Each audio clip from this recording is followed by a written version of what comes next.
आज जो मैं ये वीडियो देने वाला हूँ इसमें आप 2 नंबर काउंट करके रख लीजिए, क्योंकि एग्ज़ाम में इससे 2 नंबर ज़रूर आएँगे। क्योंकि ये जो वीडियो है राज्य सरकार का जो भी योजनाएँ हैं वो है, और साथ ही जो भारत सरकार की योजनाएँ हैं वो भी मैं एक ही साथ दे रहा हूँ आपको। तो 2 नंबर फिक्स है कि इससे ज़रूर आएँगे। एक ना एक क्वेश्चन आपको इसमें से देखने के लिए मिलेगा ही। ठीक है, तो स्टार्ट करते हैं। तो सबसे पहले मैं आपको राज्य सरकार के बारे में बता देता हूँ, जो बार-बार रिपीट होते हैं, क्योंकि मैंने 2 से 3 साल के पेपर देखे हैं। उसमें ये जितने भी स्टेट हैं आपको जो दिखाई दे रहा है, ये हरियाणा, झारखंड, उत्तराखंड, बिहार, तेलंगाना, पश्चिम बंगाल, उड़ीसा, खास करके ये 3 जो राज्य हैं यहाँ से बराबर पूछते हैं क्वेश्चन। तो इस सबको देख लेते हैं, उसके बाद हम लोग स्टार्ट करेंगे किसको, भारत सरकार की योजनाएं को। ठीक है, तो सबसे पहले हरियाणा को देखते हैं। तो हरियाणा में वैसे 3 योजनाएं चलती हैं। एक है जल ही जीवन है, ठीक है, उसके बाद एक गोवर्धन योजना चलता है यहाँ पे, गोवर्धन योजना, और एक है आपका मुख्यमंत्री योजना। ठीक है, तो मुख्यमंत्री योजना में क्या है कि अगर आपका वार्षिक आय 1.8 लाख के आसपास है, ठीक है, तो आपके परिवार को 6,000 रुपया वार्षिक सहायता मिलेगा। और गोवर्धन योजना में है कि किसान जो है अपना जैविक खाद या जो भी गोमूत्र होता है उसको बेच सकता है। तो हरियाणा से ये है, आपको याद रखना है। उसके बाद नेक्स्ट है आपका झारखंड। तो झारखंड का जो योजना है ये भी बहुत इंपॉर्टेंट है। यहाँ पे टोटल 4 योजना है। आपका एक है पहला मीठी योजना, इसको बोलते हैं मीठी क्रांति योजना, मीठी क्रांति योजना। दूसरा है आपका सुजलाम योजना, सुजलाम योजना। उसके बाद है आपका मुख्यमंत्री सुकन्या योजना, मुख्यमंत्री सुकन्या योजना। और एक है आपका मुख्यमंत्री कृषि आशीर्वाद योजना, मुख्यमंत्री कृषि आशीर्वाद योजना। तो आपको 4 योजना रखना है याद। पहला मीठी क्रांति, फिर सुजलाम, फिर मुख्यमंत्री सुकन्या योजना, उसके बाद मुख्यमंत्री कृषि आशीर्वाद योजना। ये 4 योजना रखना है। मीठी क्रांति का काम क्या है कि झारखंड में जो भी किसान है, ठीक है, तो उसमें से 12,000 किसान को मधुमक्खी पालन से जोड़ा जाएगा। उसके बाद दूसरा था सुजलाम योजना। तो सुजलाम योजना में क्या है कि राज्य सरकार जो है वो 5,000 तालाबों को पानी भरने का काम और उसको फिर से बढ़ावा देने का काम करेगा। ठीक है, उसके बाद नेक्स्ट आपका उत्तराखंड। तो ये भी बहुत इंपॉर्टेंट है, इससे भी क्वेश्चन आए हुए थे, पीसीएस में आया हुआ था एक बार क्वेश्चन से। ठीक है, तो उत्तराखंड में 3 योजना चलता है। एक तो है आपका पहला मुख्यमंत्री दाल पोषित योजना, मुख्यमंत्री दाल पोषित योजना। उसके बाद एक है आपका अटल आयुष्मान योजना, और एक है आपका मुख्यमंत्री आंचल अमृत योजना, मुख्यमंत्री आंचल अमृत योजना। तो मुख्यमंत्री आंचल अमृत योजना जो है ये तो है आंगनबाड़ी केंद्र जो होता है, जो सरकारी स्कूल में जो बच्चों को पढ़ाने के लिए होता है आंगनबाड़ी, उसमें बच्चे को दूध के लिए है कि दूध दूध उपलब्ध करवाएगा। उसके बाद दाल पोषित योजना में है कि जिसके पास भी राशन कार्ड है, ठीक है, उसको सस्ते दामों पर दाल उपलब्ध कराना है। और एक था आपका अटल आयुष्मान योजना। तो ये इसमें है कि राज्य में जितने भी नागरिक है या निवासी है उसको निःशुल्क चिकित्सा का व्यवस्था किया गया है। कहाँ पे? तो उत्तराखंड में। उसके बाद देखते हैं नेक्स्ट है आपका बिहार। तो बिहार के सीएम पता है नीतीश कुमार है, नीतीश कुमार। और सुशील कुमार मोदी जो है यहाँ पर कौन है, उप मुख्यमंत्री है। ठीक है, बिहार का राजधानी पता ही होगा कि पटना में है। नेक्स्ट आप बिहार में जो योजना चलती है तो वो आपको याद रखना है। जैसे कि मुख्यमंत्री कन्या उत्थान योजना है, मुख्यमंत्री कन्या उत्थान योजना। ये बच्चों को जो मरवा दिया जाता है घर में उसको रोकने के लिए है। उसके बाद लड़की की शिक्षा को बढ़ावा देने के लिए, और जो बाल विवाह होता है उसको रोकने के लिए है। ठीक है, और भी योजना है जैसे कि जल जीवन हरियाली योजना, ये एग्जाम में आएगा, जल जीवन हरियाली योजना ये ज़रूर आएगा। उसके बाद एक पत्रकार सम्मान योजना मुख्यमंत्री ने स्टार्ट किया है। इसमें जो है अगर कोई भी पत्रकार है, अगर 20 साल का एक्सपीरियंस है उसके पास, या उसका एज जो है वो 60 साल हो गया है, तो उसको 6,000 रुपया पेंशन देगी बिहार सरकार। और भी योजना है जैसे कि स्नातक प्रोत्साहन योजना है, जिसमें महिला अविवाहित महिला जो भी होती है उसको 25,000 रुपया दिया जाता है। और एक है आपका मुख्यमंत्री वृद्ध पेंशन योजना, जिसमें 60 साल से लेकर के 79 ईयर तक के सभी आयु के जो व्यक्ति होते हैं उसको 400 रुपया हर महीने मिलता है, 400 रुपये हर महीने मिलता है। ठीक है, उसके बाद देखते हैं तेलंगाना। ये भी बहुत इंपॉर्टेंट है, इससे भी क्वेश्चन आते हैं। तेलंगाना में 2 योजना चलते हैं। एक है आपका रायतू रायतू बंधु योजना। तो ये क्या है, खरीफ फसल और रबी फसल के लिए किसानों को मिलता है, इसमें 8,000 रुपये किसानों को मिलता है खरीफ और रबी फसल के लिए। और एक है आपका कालेश्वर योजना, इसको बोलते हैं कालेश्वरम प्रोजेक्ट, वैसे ये सिंचाई के लिए है। उसके बाद आपका बच गया पश्चिम बंगाल और उड़ीसा। तो पश्चिम बंगाल में आपको देखना है, ये भी बहुत ज़रूरी है कि पश्चिम बंगाल में कौन कौन सी योजना पूछा जाता है। तो पश्चिम बंगाल में 4-5 योजना है, जैसे रूपाश्री योजना है, उत्कर्ष बांग्ला है, सेव ग्रीन स्टे क्लीन, ये सब है आपका पश्चिम बंगाल का। उसमें सबसे इंपॉर्टेंट जो है वो है कृषक बंधन योजना, ये एग्जाम में पूछा जाता है। तो ये बेसिकली क्या है कि जितने भी किसान हैं, ठीक है, उसको 5,000 रुपये मिलता है। उसके बाद उड़ीसा। तो उड़ीसा से भी है, जैसे उड़ीसा में जो पूछा जाता है वो है आपका निर्माण कुसुम योजना, ये एग्जाम में पूछा जाता है। और एक योजना है जैसे कालिया योजना है, पीठा योजना है, ये सब कहाँ का है, ये सब है आपका उड़ीसा का। ठीक है, तो ये तो हुआ आपका राज्य से संबंधित जो भी पूछे जाते हैं, और आपको यहीं से देखने के लिए मिलेगा। ठीक है। और वैसे महाराष्ट्र में भी एक योजना चलता है, जैसे महाराष्ट्र में स्मार्ट प्रोजेक्ट है, ये चलता है। एक है आपका महात्मा ज्योतिबाई फुले करके है, वो चलता है। और आंध्र प्रदेश में एक जो बहुत है फेमस, उसको बोलते हैं रायतू भरोसा, रायतू भरोसा। ठीक है। तो आपको इतना याद रखना होगा। उसके बाद हम लोग चलते हैं सीधे अब भारत सरकार की योजना पे।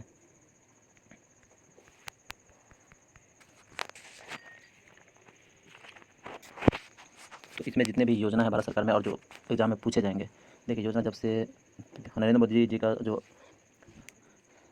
टेन्योर चला है 2014 से लेकर जब तक वो सत्ता में है, जब से तब से लेकर अभी तक जो भी योजना आया हुआ है उसमें ज़रूर उससे ज़रूर एक ना एक क्वेश्चन आएंगे। ठीक है। तो जो जो उन्होंने योजना स्टार्ट किया है उसको देखना शुरू करते हैं। सबसे पहले नमामि गंगे। नमामि गंगे तो देखेंगे, एक चीज़ याद रखिए, भागलपुर में जो है एक भागलपुर में एक डॉल्फिन के लिए अनुसंधान केंद्र बन रहा है, अनुसंधान केंद्र बन रहा है। अगर दरोगा का एग्जाम आप देंगे या बिहार से रिलेटेड जो भी एग्जाम देंगे, इसमें ये जरूर आएगा कि डॉल्फिन सेंटर जो है वो कहाँ पे बन रहा है, तो भागलपुर में बन रहा है। ऑप्शन में पटना भी आएगा, पटना टिकने की जगह भागलपुर ही टिक करना है। ठीक है। तो नमामि गंगे की बात करते हैं सबसे पहले।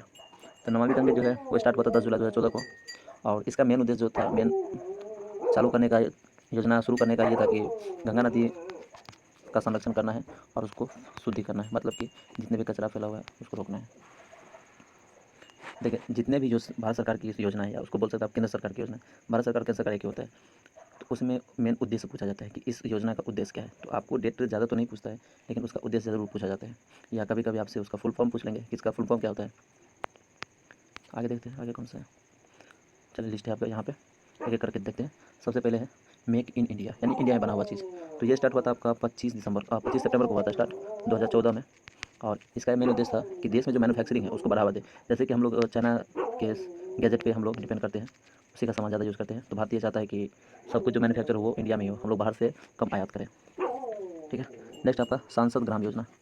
तो सांसद ग्राम योजना का मेन उद्देश्य क्या था, इसका उद्देश्य था कि सांसद जितने भी होते हैं, ठीक है, उसके द्वारा कम से कम 3 गाँव को 2024 तक उसको गोद लेना और उसको विकसित करना, इसका मेन उद्देश्य था सांसद आदर्श ग्राम योजना। उसके बाद है आपका नेक्स्ट मिशन इंद्रधनुष योजना। तो मिशन इंद्रधनुष योजना का शुभारंभ कब हुआ था, स्टार्ट कब हुआ था, ये हुआ था 25 दिसंबर को 2014 में, यह स्टार्ट हुआ था। और इसको जो स्टार्ट किया था वो केंद्रीय स्वास्थ्य मंत्रालय जो है उसके द्वारा किया गया था। ठीक है। और ये आपका मिशन इंद्रधनुष जो है वो बेसिकली टीकाकरण से संबंधित है। जैसे कि कुछ 7 बीमारियाँ हैं जिसमें डिप्थीरिया, काली खांसी, टिटनेस, पोलियो, टीबी, खसरा और हेपेटाइटिस बी, ये सब के लिए टीका लगाने का काम किया गया। और ये प्लान बनाया गया कि 2020 तक सभी का टीकाकरण हो जाना चाहिए कम से कम। उसके बाद नेक्स्ट है आपका पहल योजना। तो पहल योजना 1 जनवरी को स्टार्ट हुआ था 2015 में। ठीक है। इसका मेन उद्देश्य था कि एलपीजी सिलेंडर में जो पैसे आते हैं, ठीक है, जो सब्सिडी हमें मिलता है वो डायरेक्ट आपके अकाउंट में चला जाए। पहली योजना का यही उद्देश्य है। पहली योजना को DBTL भी बोलते हैं, DBTL स्कीम भी बोला जाता है इसको। इसका मतलब होता है direct benefit transfer for LPG। उसके बाद नेक्स्ट देखते हैं। नेक्स्ट आपका हृदय योजना। तो हृदय योजना स्टार्ट हुआ था, ये देखिए ये क्वेश्चन जरूर आएगा, हृदय योजना HRIDAY, हृदय योजना, ये जरूर आएंगे क्वेश्चन। ये स्टार्ट हुआ था आपका 21 जनवरी 2015 को। इसको विकास मंत्रालय ने स्टार्ट किया था। आपसे ये नहीं पूछा जाएगा, आपसे ये पूछा जाएगा कि हृदय का मतलब क्या होता है। तो हृदय का मतलब होता है heritage city development and augmentation योजना, इसको पूरा बोला जाता है। एक बार फिर बोल देता हूँ, heritage city development and augmentation योजना, ये आपसे पूछा जाएगा इसका फुल फॉर्म। ठीक है। इसका मेन मोटिव क्या है कि 12 जगह पर शहर को चुना गया है और उसको जो है सांस्कृतिक धरोहर को फिर से वापस लाना है या उसको जिंदा करना है, इसी के लिए हृदय योजना स्टार्ट किया गया है। उसके बाद है आपका नेक्स्ट बेटी बचाओ बेटी पढ़ाओ। तो आप तो बना ही लेंगे कि इसका उद्देश्य क्या होगा। जैसे कि आप जानते हैं कि महिला और पुरुष में विभिन्नताएँ होती हैं।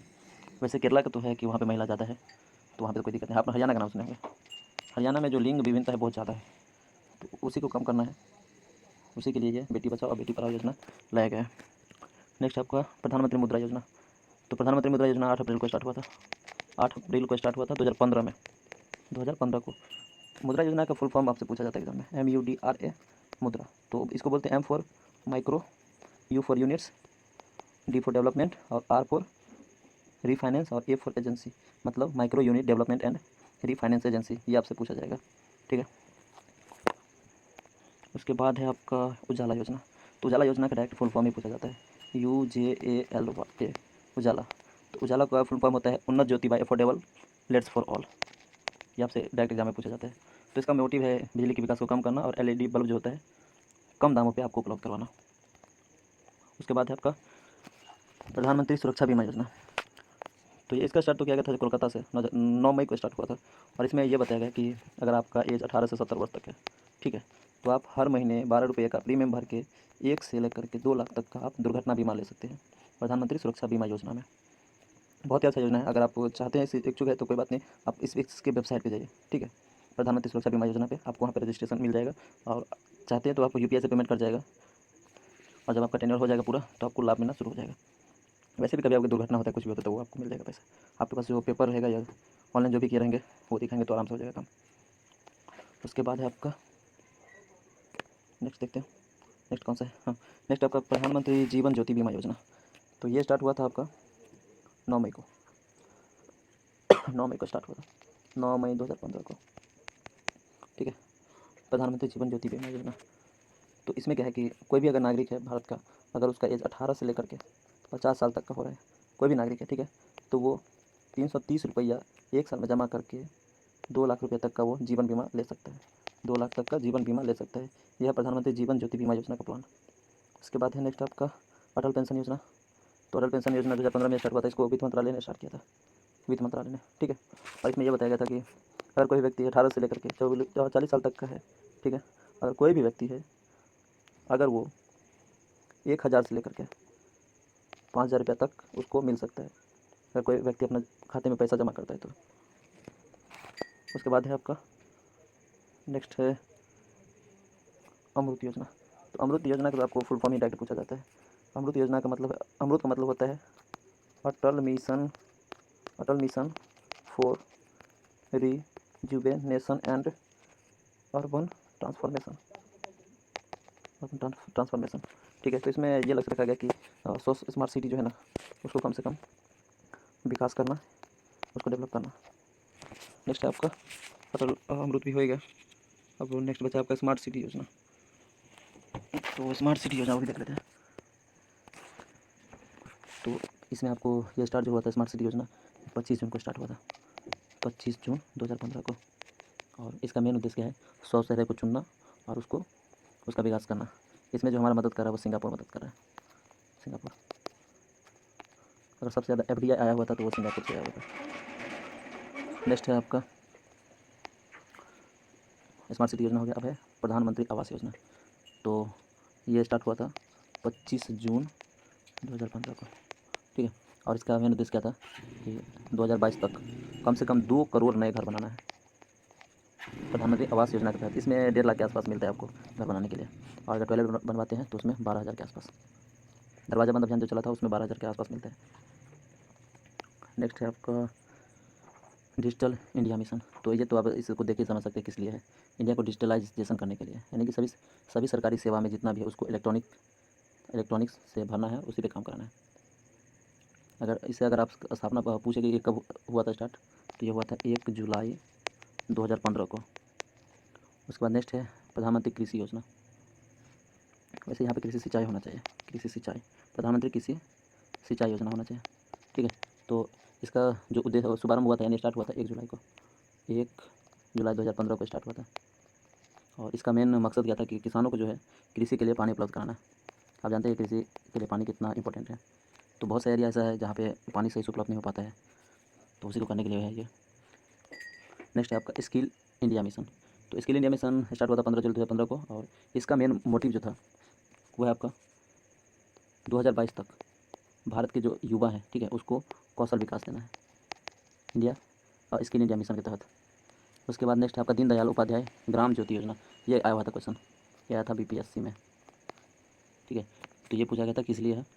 तो दीनदयाल उपाध्याय, अगर आपके शहर में, आप अगर किसी गांव में रहते हैं तो देखेंगे कि आपके यहाँ जो है लाइट लगा होगा, अभी हर जगह लाइट लग रहा है, बिजली हर जगह आ रही है। तो आप कभी भी ट्रांसफार्मर के आसपास देखिए कहीं पे एक बोर्ड लगा होगा, उस बोर्ड पे लिखा रहता है दीनदयाल उपाध्याय ग्राम ज्योति योजना। इससे पहले अगर आप कहीं ध्यान दिए होंगे तो उस पर लिखा होगा राजीव गांधी करके, लेकिन अब जो आया है वो इस योजना के तहत आया है, दीनदयाल उपाध्याय ग्राम ज्योति योजना। ये स्टार्ट हुआ था जुलाई में, 23 जुलाई को 2015 में। उसके बाद है नेक्स्ट है सागरमाला परियोजना, सेकेंड, ठीक है, सागरमाला परियोजना। तो सागरमाला परियोजना का मैंने उद्देश्य था कि जितने भी हमारे यहाँ बंदरगाह है या रेल या सड़क है, ठीक है, उसको रेल परिवहन से या सड़क से जोड़ना। तो इसका मतलब था मेन उद्देश्य था सागरमाला परियोजना का। उसके बाद है उदय योजना। तो उदय का फुल फॉर्म आपसे पूछा जाता है। उदय का फुल फॉर्म होता है उज्ज्वल डिस्कॉम एश्योरेंस योजना। ये आपसे पूछा जाएगा, ठीक है। और अगर आपसे ये पूछ दे कि इसको स्टार्ट किसने करा था, किस मंत्रालय के द्वारा स्टार्ट हुआ था, तो ये किया गया था कोयला और ऊर्जा मंत्रालय द्वारा, कोयला और ऊर्जा मंत्रालय के द्वारा, ठीक है। उसके बाद नेक्स्ट देखते हैं। नेक्स्ट आपका श्यामा प्रसाद जी मुखर्जी अर्बन मिशन। तो ये गांव में जो है क्लस्टर पर आधारित जो है उसको विकास करने का मेन मोटिव है। नेक्स्ट है भारत सेतु भारतम योजना। तो भारत में एक्चुअली पुला बनाने के लिए जो योजना था वो सेतु भारतम योजना था, ठीक है। और इसको स्टार्ट किया था केंद्रीय सड़क एवं परिवहन मंत्रालय के द्वारा। उसके बाद स्टैंड अप इंडिया। तो स्टैंड अप इंडिया वित्त मंत्रालय ने स्टार्ट किया था और इसका मकसद था कि जितने भी अनुसूचित जाति या जनजाति होते हैं, ठीक है, उनको कम से कम 10 लाख से लेकर के 1 करोड़ तक का ऋण उपलब्ध करवाना। ये काम था आपका स्टैंड अप इंडिया का। नेक्स्ट है आपका उड़ान योजना। उड़ान इसका मतलब फुल फॉर्म आपसे पूछा जाता है। इसका मतलब होता है पूरे देश का आम नागरिक। नेक्स्ट है आपका प्रधानमंत्री उज्ज्वला योजना। प्रधानमंत्री उज्ज्वला योजना।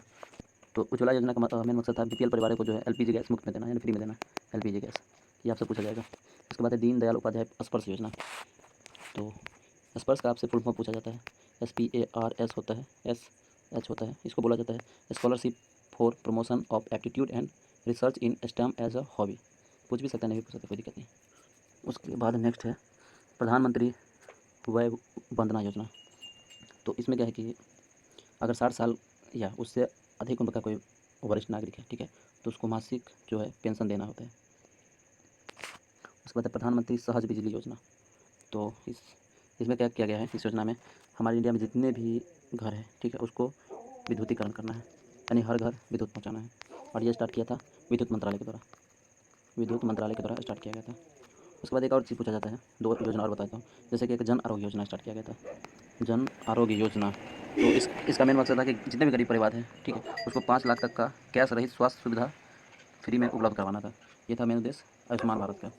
और एक चीज़ और जो किसानों के लिए बहुत ही इंपॉर्टेंट योजना है, उसको बोलते हैं PM किसान योजना, जिसमें सभी किसानों को साल में कम से कम 6,000 रुपया देना होता है। तो मैंने आपको राज्य का योजना और साथ ही स्टेट जो केंद्र सरकार की योजना है वो मैंने आपको बता दिया है। इससे ज़रूर 2 क्वेश्चन आएंगे, आप एग्जाम में देखिएगा, इससे ज़रूर क्वेश्चन देखने के लिए मिलेगा आपको।